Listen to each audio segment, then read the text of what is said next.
कपे फलचारुभक्षणम् उमासुतं शोकविनाशकारकम् नमामि विघ्नेश्वरपादपङ्कजम्। नमः परमहंसास्वादितचरणकमलचिन्मकरन्दाय भक्तजनमानसनिवासाय श्रीरामचन्द्राय कृष्णत्वदीयपदपङ्कजपञ्जरान्ते अद्यैव मे विशतु मानसराजहंसः प्राणप्रयाणसमये कफवातपित्तैः कण्ठावरोधनविधौ स्मरणं कुतस्ते। नारायणं नमस्कृत्य नरं चैव नरोत्तमं देवीं सरस्वतीं व्यासं ततो जयमुदीरयेत्। श्रीलक्ष्मीनाथसमारम्भां नाथयामुनिमध्यमाम् अस्मदाचार्यपर्यन्तां वन्दे श्रीगुरुपरम्पराम्। अञ्जनानन्दनं वीरं जानकीशोकनाशनं कपीशमक्षहन्तारं वन्दे लङ्काभयङ्करम्। भक्ति भगवन्त गुरु चतुर्नाम वपुए इनके पद वंदन किए ना सत बिघ्न अनेको। बोले वृंदावन बिहारी लाल की जय। भागवत महापुराण की जय। सुखदेव भगवान की जय।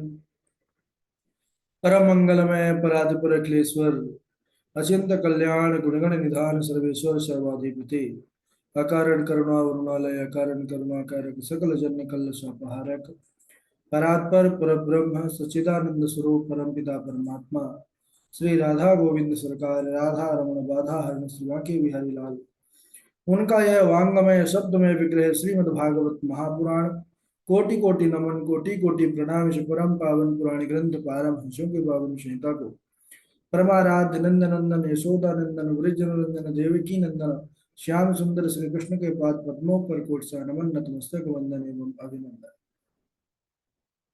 उनकी आह्लादनीय शक्ति प्राणप्रिया जगत वंदनी वृषभान वंदनी भासुती जगदीश्वरी बरसाने वाले श्री किशोरी जो के पावन चरणारविंदों पर कोटि प्रणति समस्त भूतादिक श्री राम में सब जग जानी करहु प्रणाम जोड़ी जुग पाए।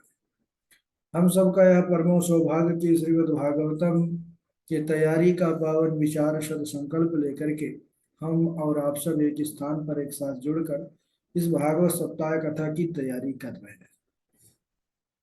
अभी हमारे बाल कृष्ण भगवान का बड़ा सुंदर जन्मोत्सव का हम सब लाभ प्राप्त कर रहे थे। उत्सव पर सम्मिलित होकर के हमारे कन्हैया जब कुछ बड़े हुए 3 महीने के हुए पहली बार करवट बदली तो चारों तरफ उल्लास ही उल्लास होने लगा। पुनः एक बड़ा भारी उत्सव हुआ गोकुल पर और उस समय कौन सा असुर आया? बोले सकटासुर आया। भगवान को उसी छकड़े से दबा करके मारने का उद्देश्य लेकर के आया, लेकिन प्रभु कहते हैं उसका गोविंदाय नमो नमः कर दिए। फिर तृणावर्त आया। तृणावर्त वही जो बवंडर का रूप धारण किया हुआ था, है ना? तो भगवान ने उसका भी उद्धार किया। मैया जब मुख चूमी दुग्ध अपच न हो जाए ऐसा विचार करके तो प्रभु ने तो पूरा ब्रह्मांड का ही दर्शन करा दिया उनको। इसके बाद प्रभु का हमने नामकरण संस्कार लीला जो गर्गाचार्य जी नामकरण किए हैं, दोनों माताओं ने अपने पुत्रों को एक दूसरे को दे दिया कि देखते हैं बाबा जी कितने बड़े ज्ञानी हैं। अब बाबा जी तो भाई बहुत बड़े ज्ञानी थे। उन्होंने देखा तो कह दिए कि अयम ही रोहिणी पुत्रो रमयन सुहदो गुणै आख्यास्यते रामेति बलाधिक्याद बलम विदुः। तो इनका नाम क्या होगा? बोले बलराम होगा, रोहिणी के पुत्र हैं और नाम तो राम है गुरुओं के अनुसार, लेकिन बल की अधिकता के कारण बल के साथ कहे जाएंगे, बलराम हो जाए। बलदाऊ भी कहेंगे और संकर्षण भी इनका नाम होगा। भगवान का नाम कृष्ण उन्होंने रखा। इस प्रकार भगवान के सुंदर नामकरण यहाँ पर लीला हुआ। इसके बाद भगवान की विशेष गुणों की चर्चा कुछ किए गर्गाचार्य जी। उन्होंने बस इतना ही कहा कि हे नंद, तुम्हारा भाग्योदय हो गया, क्योंकि यह जो तुम्हारे पुत्र रूप में आया है प्रत्येक युग में ग्रहण करता है शरीर, और इसमें साक्षात नारायण के ही संपूर्ण गुण हैं। तो जो साक्षात संपूर्ण गुण नारायणों का होगा तो वह नारायण ही होगा, और तो हो ही नहीं सकता, क्योंकि भगवान ने स्वयं कहा है कि मेरे समान केवल मैं हूँ और कोई दूसरा है ही नहीं, क्योंकि सब उनसे ही है, वो किसी से नहीं है। आप सरिस कहाँ खोजहु जाई, नृप तब तनमय होहु मैं आई। तो मेरे समान कोई नहीं है, ऐसा भगवान ने कई बार कहा। इसके बाद भगवान की सुंदर बाल लीलाएं प्रारंभ होती हैं। सुखदेव मुनि वर्णन करते हुए आगे की लीला कहते हैं कि काले ना ब्रज ताल पे ना गोकुले राम केशव, जानुभ्याम सह पाणिभ्याम रिंगमाण विजन्वतु। अब हमारे दोनों भैया, बलदाऊ भैया और कन्हैया, दोनों जो है अब धीरे धीरे घिसिट कर चलने लगे। कैसे? बोले जानुभ्याम सह पाणिभ्याम, घुटनों के बल और हाथों के बल, जैसे सांसारिक छोटे छोटे बालक लीला करते हैं, ऐसे भगवान भी हाथ और घुटनों का सहारा लेकर के गोकुल की गलियों पर घिसटने लगे, चल डोलने लगे। अब एक बार क्या हुआ कि दोनों भाई घिसटते घिसटते पहुंच गए कीचड़ में। गलियों पर जो पानी रहता है, जल रहता है, उसी में दोनों खेलने लग गए। तब तक मैया आती है। मैया ने देखा कि भाई कन्हैया बड़े मजे से कीचड़ का जल उछाल उछाल खेल रहे हैं, तो मैया उनको डांटने लगी। मैया कहती हैं कि पंकाभिषिक्त सकलावयवम विलोक्य दामोदरम वदति कोपवसात यशोदा, त्वं सुकरोषि गत जन्मनि पूतनारे इत्यक्त संस्मति मुखे वतुनो मुरारे। तब तक मैया आ गई सज्जनों। तो मैया ने देखा कि अरे देखो देखो इस नटखट कन्हैया को, यह तो कीचड़ में ऐसे खेल रहा है। तो थोड़ा सा कोप दिखाती हैं, क्रोधित होती हैं, और दामोदरम वदति कोप वसात यशोदा, दामोदर हमारे कन्हैया से को गुस्सा में आकर के मैया क्या बोलती हैं कि तुम सु करो सुगत जन्मनि पूतना रे। अरे पूतना के शत्रु, क्या तुम पूर्व जन्म में सूकर थे जो इस प्रकार कीचड़ में तुम खेल रहे हो मजे से? मैया के वचनों को सुनकर कान्हा मुस्कुराने लगे। कान्हा ने विचार किया कि भाई मैया को कैसे पता चला कि मैं पूर्व जन्म में सूकर था। हाँ, मैं सूकर तो था भाई। जब हिरण्याक्ष का वध किया प्रभु ने, तो वराह रूप धारण करके ही तो किया, और पृथ्वी को अपने स्थान पर स्थापित किया। ठीक है। अच्छा, त्रिलोकी जी इनको मुन्ना उपाध्याय करके हैं, ये इनका माइक नहीं चालू है, तो आप लोग थोड़ा सा पुराने लोग देखते रहा करिए, जो माइक चालू नहीं कर पा रहे हैं उनको संदेश के द्वारा सूचना दे दिया करिए। जी गुरु जी। तो उन्होंने कहा कि तुम पूर्व जन्म में शूकर थे। कन्हैया ने हाँ में अपना सर हिला दिया कि हाँ मैया, मैं तो पूर्व जन्म में शूकर हुआ था। तब मैया लाला की इस लीला को देखा तो मैया भी बड़ी उल्लासित हो गई, और प्रेम पूर्वक उनको गोद पर उठाकर हृदय से लगा लिया, फिर स्नान कराया, अच्छे अच्छे वस्त्र पहनाए, और पुनः जो है लाला को छोड़ दिया। अब लाला तो लीला कर रहे हैं, तरह तरह के कौतुक कर रहे हैं प्रभु हमारे बड़े कौतुकी।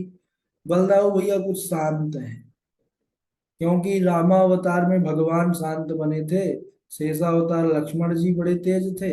अब यहाँ पर कन्हैया तेज बन करके आए हैं और छोटे बन के आए हैं, बड़े शांत ही होते हैं महाराज। अब इधर कन्हैया जो है देखते हैं कि हमारे आंगन में एक छोटा सा बड़ा प्यारा सा बछड़ा बैठा हुआ है। तो धीरे धीरे कन्हैया पहुंचते हैं, और जाते ही पीछे से घिसटते घिसटते गए सज्जनों, और जा करके गाय के बछड़े का जैसे ही पूंछ पकड़ा प्रभु ने, और वैसे ही वह डर करके उठा और भागना शुरू कर दिया। अब हमारे नटखट कन्हैया पूंछ पर ही लटक गए।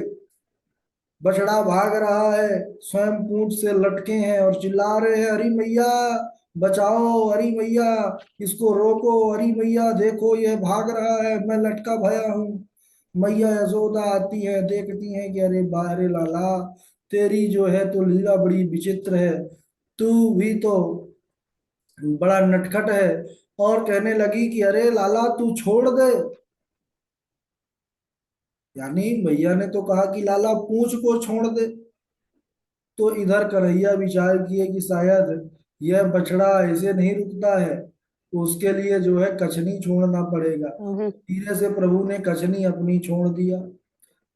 लेकिन अब कछनी छोड़ने से थोड़ा वह बछड़ा रुकने वाला था, वह तो भाग ही रहा था, भाग ही रहा था। मैया ने कहा कि अरे लाला छोड़ दे। तब तो कन्हैया विचार किए कि कचनी बस से काम नहीं बनेगा, क्योंकि यह बछड़ा लगता है बहुत तेज भाग रहा है। अब हमको लंगोटी भी उतारना पड़ेगा। और भगवान ने लंगोटी भी छोड़ दी। अब प्रभु हमारे कन्हैया लाल नंगम नंगा हो गए। मैया देखती हैं कान्हा के लीला को, तो बहुत हंसती हैं। किसी प्रकार जस तस करके उसको रोकती है, और कान्हा को डांट लगाती है कि लाला तो इस प्रकार इनके पास मत जाया कर, तुझे चोट भी लग सकती है। हमारे कन्हैया मुस्कुराने लगे, अरे बोले भैया, सब मेरी ही कृपा से संसार चल रहा है। संसार में जो बैठा है वह भी मेरी ही कृपा से, जो दौड़ रहा है वह भी मेरी ही कृपा से। एक बार क्या हुआ, जो सुनार होते हैं ना, तो जब कोई भी पदार्थ बनाते हैं चांदी स्वर्ण का, तो पिघलाते हैं। उसके लिए गर्म करने के लिए वो धोकनी लेके रहते हैं, जिससे वो है जो चिमनी होती है उससे आग जला करके और उस पदार्थ को गर्म करते हैं। अब दोनों भाई पहुंच गए। जैसे ही महाराज उसमें मुंह लगा करके फूंकना शुरू किया, वैसे ही चिंगारियां उड़ उड़ करके शरीर में पड़ने लगी। तब दोनों वहां से भागते हैं। यह यानी जो छोटे छोटे बालकों की लीला होती है, सारी प्रभु लीला कर रहे हैं और सब ब्रजवासियों को आनंदित कर रहे हैं। एक बार बछड़े के स्थान पर एक श्वान बैठा हुआ था, कुत्ता बैठा हुआ था। तो हमारे प्रभु जाते हैं और बलदाऊ भैया से कहते हैं, दाऊ दादा, आप जो है इस कुत्ते का मुख खोलो और हम इसके दांतों को गिनते हैं कि इसके दांत कितने हैं। और कन्हैया दांत गिनना, गिनती तो आती नहीं थी प्रभु को। अब बस ऐसे ऐसे उंगली रख रख करके सारे दांतों को गिनने लगे। तब तक मैया रोहिणी और यशोदा मैया आ गई। अरे बोले लाला, ये क्या कर रहे हो, यह काट लेगा। और दोनों जो है भगाती है उसको, और दोनों को अंदर ले गई। एक बार प्रभु दोनों भाई घसीटते घसीटते पहुंच गए पानी की हौद, यानी एक स्थान जहां पर जल संग्रह हुआ था। और जाकर के दोनों छलांग लगा दिए, कूद पड़े। तैरना तो आता नहीं था, तो जब ऊपर आए तो चिल्लाए मैया बचाओ, और फिर नीचे चले जाए। फिर ऊपर आए तो फिर बचाए, चिल्लाए मैया बचाओ। मैया जो है सुनी तो भागी भागी आई और मैया बाहर निकाली। इस प्रकार प्रभु इतनी लीला करते थे कि मैया यशोदा और रोहिणी घर का काम धाम नहीं कर पाती थी, दोनों भैयाओं को ही देखती रहती थी। और इतना ही नहीं, पशु पक्षी भी कान्हा का प्रेम पाने के लिए उसी नंदांगण को अपना घर बना लिए थे। एक मोर आया और भगवान के पास आकर के खेलने लगा। कन्हैया धीरे धीरे घसीटते घसीटते गए और मोर के ऊपर बैठ गए। अब मोर तो यही चाहता था, तो वह प्रभु को सवारी कराने लगा, पूरा गोकुल घुमा करके सब लेकर के आया और छोड़ दिया। तो ऐसे पशु पक्षी भी आकर के प्रभु का वात्सल्य प्रेम पाया करते थे, उनके लीला में सहायक बनते थे। एक बार क्या होता है कि एक गोपी ने भगवान को बड़ी सुंदर अवस्था पर देखा।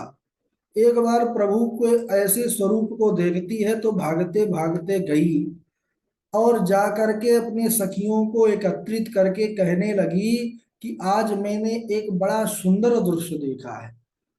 बोला कैसा दृश्य, कहाँ पर देखा है? तो यह सखी क्या कह रही है, सुनते हैं कि शृणु सखी को तुम कम नंदनिकेतांगणे मया दृष्टम गोधूलिधूसरितांगः नृत्यति वेदांत सिद्धांत आहा शृणु सखिम कौतुक एकम। कि सखी आज सुनो, एक बात मैं बता रही हूँ, मैंने एक बड़ा सुंदर कौतुक देखा है। बोले कहाँ पर? बोले नंद निकेतांगणे मया दृष्टम, मैं नंद बाबा के आंगन पर उसको देखी हूँ। किसको? अरे बोले वही गोधूल धूसरितांग, कहते गो रज से पूरा वह सना हुआ था, मानो उसका श्रृंगार था। और नृत्यति वेदांत सिद्धांता, जो विद्या वेदांत के सिद्धांत स्वरूप श्री कृष्ण हैं, आज मैंने उनको नृत्य करते हुए देखा। वह महाराज ठुमुक ठुमुक करके नाच रहे थे। अब कन्हैया कुछ बड़े हो गए, पैजनिया मैया यशोदा पहना रखी है पाँव पर, तो खड़े होकर के धीरे धीरे अब नाचना शुरू कर दिए। और किसी सखी ने देख लिया तो जा करके अपने सहेलियों से सुनाने लगी। तब इधर वह सखियां उस प्रभु के स्वरूप को चित जब उस सखी ने सुनाया, तब तो वह विधाता से यही प्रार्थना करने लगी कि हे प्रभु, हम पर कब कृपा करोगे, कब हमारे घर कन्हैया आएंगे और हमको उनके दर्शनों का लाभ प्राप्त होगा, कब हमारे घर में आकर के वे लीला करेंगे। अब गोपियों के इस भाव को प्रभु तो सर्वात्मा है, अंतर्यामी है, घटघटवासी है, सुन लेते हैं। कुछ बड़े हो गए थे प्रभु अब हमारे, तो उन्होंने अपने सखाओं को एकत्रित कर लिया और एक कमेटी का गठन किया, मंडल। बाल गोपाल चौर विद्या प्रचार मंडल का गठन हुआ सज्जनों। यानी बाल गोपाल की ऐसी टोली जो चोरी करने वाली टोली है। लेकिन किसकी चोरी? बोले माखन दधी की चोरी किया करेंगे हम लोग। हाँ, कान्हा ने कहा कि देखो मधुमंगल श्री दामादि को कि अरे मित्रों, हमारे यहाँ इतना माखन होता है, दधी होता है, सब मथुरा चला जाता है, वहां के मथुरा वासी खा करके पहलवान हो गए, और हमको देखो सूखी जो तो 1.5 हड्डी के हैं। तो बोले हम दधी माखन की चोरी करेंगे। तो मित्रों ने कहा कि हमको चोरी करना तो आता ही नहीं है। कन्हैया ने कहा पहले उसका प्रशिक्षण मिलेगा, पहले सब हम ट्रेनिंग करेंगे। कहाँ ट्रेनिंग करेंगे? बोले दूसरे के घर नहीं, नहीं तो बड़ी मार पड़ेगी। सब कोई अपने अपने घर में ही चोरी करने का अभ्यास करो, कि कोई देख भी ले तो डांट बस पड़े, मार ना पड़े। अब इधर सारे मित्र अपने अपने घर में गए, कन्हैया भी अपने घर में आकर के चोरी करने लग गए, लेकिन पकड़े गए। मैया यशोदा पकड़ डाली। तो कैसे पकड़ी है और क्या कहती हैं मैया? बड़ी सुंदर लीला है, बड़ा सुंदर भाव है सज्जनों। लेकिन समय हो चुका है आज यहीं तक, आगे की लीला हम अगले दिवस श्रवण करेंगे। बोलिए बाल कृष्ण भगवान की जय। बारी बारी से आप सभी लोग श्लोक सुनाएंगे। सबसे पहले श्लोक पूर्वी है, फिर गणेश झा जी हैं, उनके बाद डॉक्टर हरिदत्त शर्मा जी हैं, सुष्मिता त्रिपाठी जी हैं, और हमारे राघव जी हैं। राघव जी के बाद वैभव है, सुप्रभा है, सुप्रभा जी के बाद चंदन कुमार पांडे जी हैं, आदित्य गौतम जी हैं, और हमारे अजय चौबे जी हैं, राजा राम जी हैं, मेघनाथ चक्रवर्ती